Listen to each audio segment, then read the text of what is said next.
qui connaît la France peut-être que n'a pas le même impact vers les beautés qu'on voit à chaque kilomètre.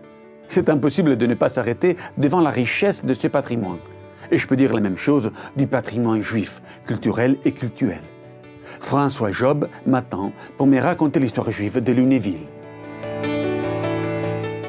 Bonjour Françoise.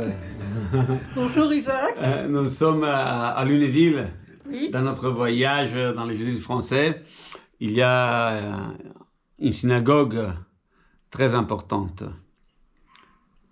Et raconte-moi un peu cette histoire.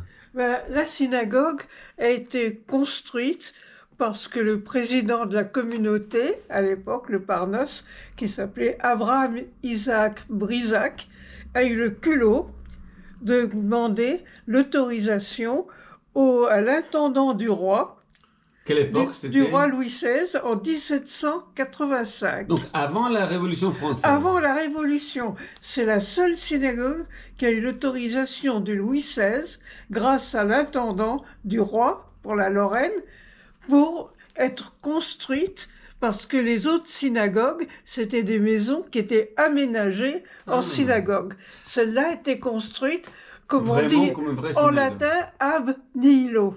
Mais pourquoi il avait un attachement particulier à Lunéville pour donner cette... Oui. C'était une famille de Lunéville qui était d'origine messine et qui était venue de l'autre côté du Rhin pour des raisons politiques en France. Parce que Metz, à l'époque, était la communauté juive la plus importante du royaume de France.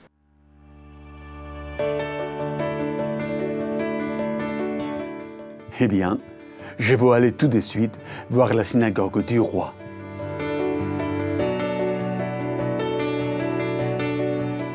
Nous connaissons tous les noms des artisans qui ont travaillé avant la Révolution et le nom de l'architecte. Comment ça? C'est dans les archives?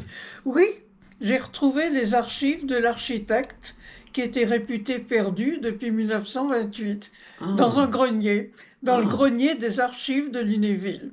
Les Juifs ici à Lunéville étaient présents depuis quel siècle?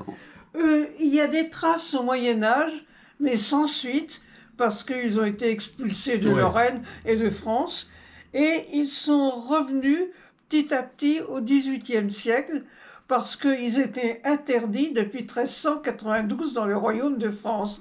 Mais la Lorraine ne faisait pas partie du royaume à l'époque. Elle avait un duc qui était le roi de Pologne, l'ancien roi de Pologne, Stanislas Leczinski, qui était le gendre du roi Louis XV. Et puis, alors, il est venu des Juifs d'Allemagne, de Metz, pour travailler à Lunéville. Et en 1785, quand la synagogue était construite, il y avait environ 200 personnes. Je suis dans la synagogue la plus ancienne de France, qui date avant la Révolution française. C'est une émotion unique, vraiment. On rentre dans l'histoire. C'est pas seulement l'histoire juive, mais aussi l'histoire de France. Donc, un lieu très important pour toute la France, et comme je dis toujours, pour les Juifs de tout le monde. Une synagogue, que c'est la mémoire.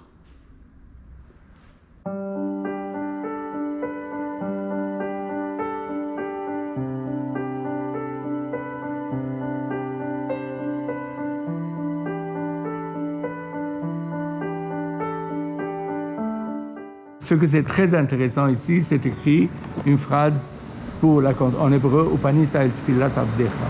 Tu te pencheras vers la prière de ton serviteur. Mais c'est une phrase qui a dit Salomon quand il a construit le temple. Et ce que c'est intéressant, tu vois, le fil Kinyanam, etc., l'ensemble, vous savez que l'hébreu, c'est alphanumérique. Oui, bien sûr, la valeur numérique. Lettre, oui. Alors, dans l'ensemble, ça fait 1785. La date de naissance de la synagogue. Il n'y avait pas d'ordinateur, hein.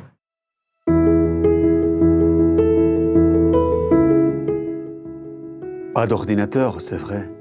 Mais les coïncidences suivent mon chemin et les chemins des Juifs. Nous sommes guidés par la transmission.